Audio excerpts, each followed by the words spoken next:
Andijon va Toshkent viloyatida gashish hamda boshqa ta'sir qiluvchi vositalarni sotmoqchi bo'lganlar qo'lga olindi. Bu haqida Ichki ishlar vazirligi xabar berdi. Andijon viloyati Ichki ishlar boshqarmasi va boshqa mas'ul tashkilotlar bilan hamkorlikda tezkor tadbir o'tkazilgan.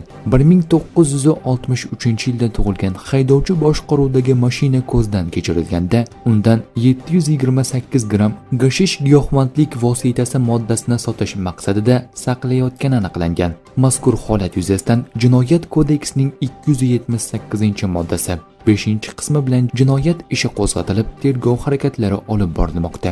Qolaversa, Toshkent viloyatining Angren shahrida o'tkazilgan tadbir davomida Andijon viloyatida yashovchi shaxs o'ziga tegishli mashinada 597 dona kuchli ta'sir qiluvchi dori vositasini poytaxtga olib ketayotgan vaqtida daliliy ashyo bilan qo'lga olingan. Tezkor tadbir davom ettirilib, ushbu shaxsni dori vositalari bilan ta'minlab kelgan 1993-yilda tug'ilgan fuqaro ham 900 dona kuchli ta'sir qiluvchi dori vositasini 2500 dollarga sotayotgani vaqtida qo'lga olingan.